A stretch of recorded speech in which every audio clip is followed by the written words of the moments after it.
Hello, my name is JoRita Fox, and this is my story. I was born with cerebral palsy and complex partial epilepsy, and my story really begins in 1981 when I moved to Toledo to accept a teaching job in a small private school. The administration knew about my disability when they hired me, but about 6 months into the school year, they fired me because of it. And naturally, I was devastated. I was just crushed. And I didn't know what I was going to do. However, I had some good friends that helped me pay my rent until my lease was up on my apartment, and saw that I had food and medicine and all the other things you need to survive. But here again, I was lost because I came up here to this new city. I didn't really know anyone or where to go next. However, I got the opportunity to attend Stotzenberger College. And I met my best girlfriend at Stotzenberger. She has really been a big blessing to me, and we're best friends to this day. In fact, we call ourselves sisters. But I always had the mindset after I got fired that I wanted to prove how good I could be. And I had majored in secretarial science and computer technology. And I was on the dean's list pretty much all through school. And I graduated with honors in 1985. And then I had a few paying jobs, little jobs that I would get fired because I was too slow because of my CP, or I had one too many seizures. But in 1986, I got on Social Security, and then I started volunteering at the Epilepsy Center at what used to be Medical College of Ohio, and I also volunteered at WGTE. And I really, really enjoyed volunteering at all these places, but particularly at the hospital. My first assignment was admitting, and I loved it there. And patient information was a part of admitting, and I volunteered out at the patient information desk. And my supervisor at the time told me that there was a 20-hour paid position available and encouraged me to go for it. So I took the civil service test and passed it. But before we continued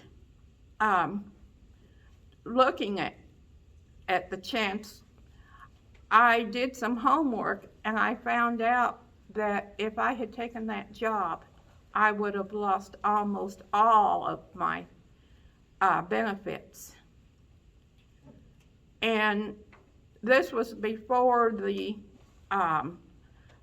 ADA was passed, and before we had the protections for people with disabilities who wanted to work. Now, disabled people are encouraged to go out and work in the community. But back in this day, which was the late 80s, if you were disabled and worked, you were an anomaly. However, after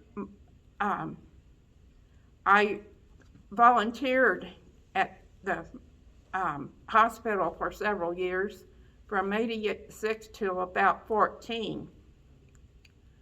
I had to leave to get my left elbow replaced.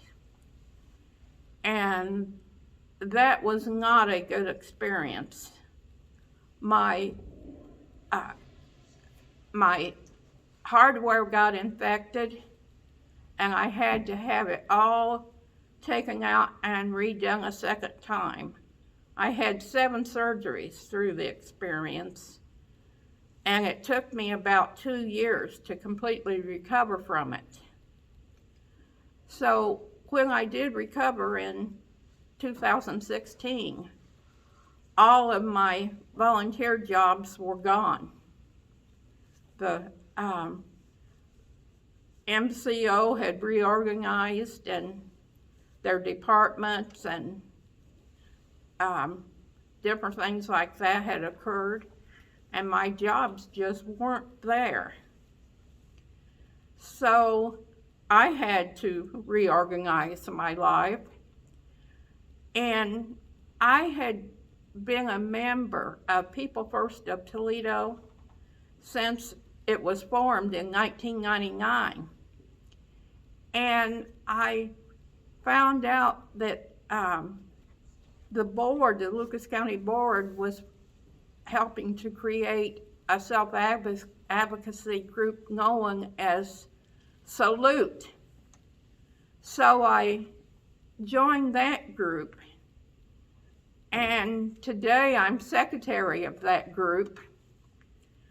I've made advocacy presentations for them, and I belong to other groups and clubs there at the board, such as Partners in Inclusion, and I have really enjoyed everything I've done there. And I had always tried to demonstrate to other people how much fun it could be to advocate for yourself.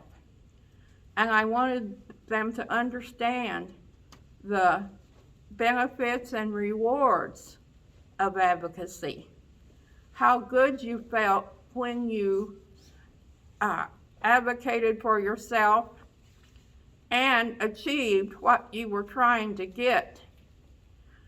You not only helped yourself, but you could help a lot of other people in the process.